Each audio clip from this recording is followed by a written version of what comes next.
Hey guys, welcome back to my channel where I cover nostalgic, obscure, otherwise strange content. Today, I'm covering something that I've been saying I was going to cover for like months and months now, and that is Monk. So you might remember Monk. Monk was a show that was on from like 2002 to 2009, and it starred Tony Shalhoub as a guy who was really good at solving crime, but suffered from like really bad OCD and anxiety and OCPD, things like that. And as somebody who grew up with anxiety disorder, OCD, with family members that dealt with OCD, agoraphobia, things like that, it was a very, very, very important show in our household. Still is to this day. We watch it constantly. And I love the idea of doing videos, reviewing different episodes, because I know this whole series like forwards and backwards, and it's just going to be a fun, easy video for me. So, let's get started. Today I picked out the episode Mr. Monk and the Garbage Strike. It's one of my favorite ones. There are no bad episodes of the show, I don't think, but this is one of my favorite episodes. I love this episode. So this episode starts out with San Francisco, the city where the show takes place, being hit with a massive garbage strike. The garbage workers are on strike because they're negotiating their pay, and so trash is everywhere, which seems like a very quaint problem to have after the year that we've all had, and the year that we're having currently. Oh, now, what am I gonna do? The whole city reeks. But for Monk, it's a very big problem. See? That's better, right? No, please, not incense. That smells worse than garbage. Yeah, I don't like incense either. I wish I did. They've always made me nauseous. So that's fair. My opinions are correct. You can have my opinions. All right, look, listen, I gotta get out of town. Let's just get in the car and go somewhere upwind. So as Monk is planning to run away because of how bad the garbage situation is, they turn on the news. They see the union leader on the news, and Monk, in a very anti-union sentiment, because of how angry he is, says he wishes he was dead. Hit that guy. Wish he was dead. Don't say that. I do. Wish he was dead. Yeah, what if something happened to him? You feel terrible. Yeah, what if something happened to him indeed? This definitely isn't a show about solving murder crimes. Murder crimes. Solving murder. I'm sure this guy's gonna be fine, right? Mr. Cusack? Ugh. He is indeed not fine. So the next morning, Monk is trying to mail his trash. Oh, okay, there it is. There's the address. As you do. And the mailman takes them, even though the address is just written down on a piece of paper. I feel like that wouldn't work in real life. But the USPS is, pretty desperate right now. Support the USPS. Anyway, Natalie comes over to tell him that the guy that he wished dead yesterday is indeed dead. You think I did this? Yeah, I think you did. With your karma. Meanwhile, the union workers are holding a meeting, and they know that he didn't, kill himself. Mayor Nicholson and his lapdogs down at the police department, they're telling us the case is closed. Mayor Nicholson, you can go to hell. Yeah, fuck you, Mayor Nicholson. Union! And then Monk kind of shows up to crash the party and be like, but can you not do that, though? I know you're, striking for your rights and fair pay, but there's a lot of garbage in the streets. Could you maybe consider not? You made your point. Congratulations, we get it now. But they don't throw him out. In fact, what they do is they recognize him, and the union heads pull him aside and are like, hey, we need your help on this case, because we think it was murder. You're on your own, right? You're not working for the cops? They think he was killed because he was trying to negotiate these fair wages. Then you'll be an objective voice. We want to hire you. Hire me. And they tell Monk that if it wasn't murder, they will go back to negotiating. But if it was in fact murder, they're gonna shut down talks to go back to work. Because what the hell, guys? If you say it's a suicide, that'll be good enough for us. And they don't trust the police or anything. So they need Monk to be an objective voice. I'm pretty sure it was a suicide. How can you tell? Don't you have to, look around? Unfortunately, Monk has his own ulterior motives. He just wants his garbage to be gone. Monk and Natalie show up at the crime scene the next day with Captain Stottlemyre and Lieutenant Randy Disher, the cops that help them in pretty much every episode. He finds a couple clues. The accountant claims that Jimmy Cusack, the victim, was about to get caught embezzling money, so Monk pretty quickly takes this opportunity to say, this was not murder. You didn't do the thing, with your hands. But Natalie knows better. Natalie knows that he didn't actually do a real sweep. When he takes a second look, he notices some things like Jimmy was left-handed, so he couldn't have shot himself in the right side of his head. I hope this isn't too graphic for people. It's a very mild show, but talking about it sounds graphic. His left hand was bandaged, so that kind of seems to explain itself. But then he also finds that the way that the chair that he was sitting in is designed, it just doesn't look right if he had actually, killed himself. That, with the fact there's no fingerprints on the bullets, he realizes it was murder anyway. No. There was no murder. But then, much to Natalie's disappointment, Monk tells the press that it was indeed murder because he's so anxious about the garbage and he wants the strike to be over. And Natalie kind of goes into angry mom mode on him. Mr. Monk, I'm so disappointed in you. What took you so long? And she marches him down to the captain's office to set the record straight. It was murder. Louder? It was murder. The captain's not very happy about it because he's just gone on record to everyone saying that it was not, that's not a case. So now he looks like a dumbass. It was for the GG. The greater good, the GG. And what does Monk have to say for himself in the wake of all this? A smell like that can kill. People die from smells every day. Yes, the captain's not really having the whole dying from smells, being overwhelmed by garbage explanation. And so they go into overdrive trying to solve this case very quickly. I mean, I would be melting down too a little bit, Monk, but come on. Dial fast. Dialing. Dial like the wind. Poor Randy. So I love the set deck detail of making sure that all the trash cans are overflowing because nobody's picking up trash. I think that's really funny. So Monk gets called down to the deputy mayor's office. The deputy mayor is played by guest star David DeLuise, the dad from Wizards of Waverly Place. So then Monk crashes the mayor's office and talks to him about leveling the city. 1, we evacuate the city. Every man, woman, and child. Evacuate? 2, we burn it down. And the mayor's just several questions. We can even straighten out Lombard Street while we're at it. Maybe. Yeah. Yeah, Mr. Mayor, you gotta just smile and nod your way through that one. And as Monk's on his way out the door, in the middle of this, mini mental breakdown, he notices that the mayor is a real big fan of cashews. That's important because Jimmy Cusack's bowl of nuts on his desk was missing all the cashews. So now Monk thinks the mayor killed him. The mayor, of course, denies ever being in Jimmy Cusack's office.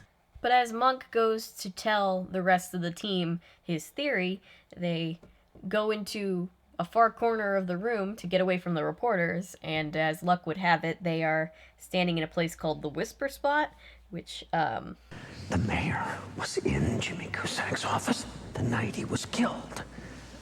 gives everything this super loud, amplification. So Nobody says a word. Not a...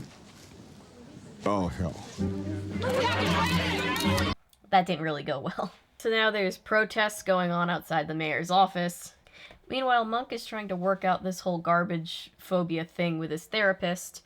And it turns out that his therapist is who he sent his garbage to. Adrian, have you been sending me your trash? He's not really making a lot of friends today. It looks like rain. That'll help, right? It'll wash away the stench. Yeah. Contaminate the city's water supply, probably kill 500,000 people. Poor Natalie's always trying to be that, like, voice of optimism in the midst of Monk's depressive state. They have another not-so-pleasant encounter with the mayor and the deputy mayor, and then they overhear the deputy mayor say that the mayor's umbrella, which apparently was missing, was found the night before in a drugstore. And Monk remembers the bandaged hand that the victim had, and he thinks that that might have been something that was bought at the drugstore by the killer to cover up the fact that Jimmy Cusack was left-handed, and so it didn't make sense, like, where the wound was and everything. So they go to this drugstore. The drugstore owner is played by Silas Weir Mitchell, if anybody watched Grimm. Monroe was always my favorite. Wrist bandage.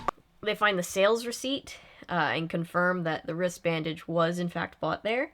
Monk goes through his whole, accusation process of accusing the mayor. He walked 2 blocks, came in here, bought the wrist bandage, then he went back to Jimmy Cusack's office. And the cashier is like, I would have remembered if the mayor was here. The mayor wasn't here.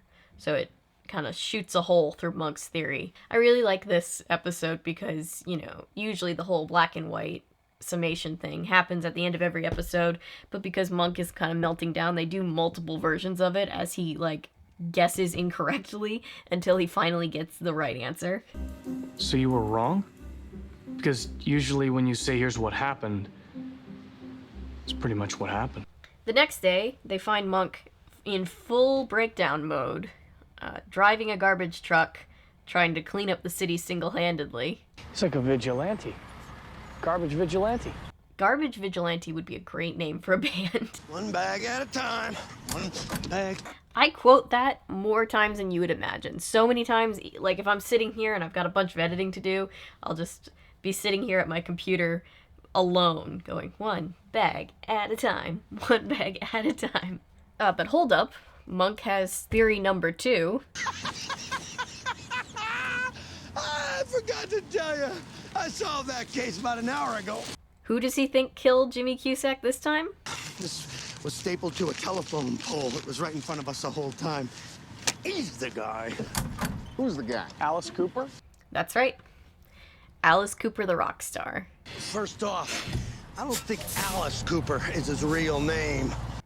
You can fact check me on that, but I'm pretty sure that's his name. It was about the chair, the antique chair, the antique wingback Cusack chair. My favorite part about this whole bit is they do the summary in black and white as he's explaining how Alice Cooper killed this guy. And they actually got the Alice Cooper to make a cameo as himself.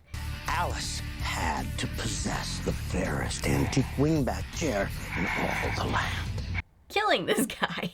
All to take his chair. I don't think we need to stand here and pick apart the Alice Cooper wants an antique chair theory. Yeah, Alice Cooper's probably a lovely person. He probably wouldn't kill anybody. So after being nearly buried alive in garbage, the captain is like, fuck it. And he takes Monk to this sterilized room so that he can hopefully, clear his brain and think straight for once. They have their own oxygen supply.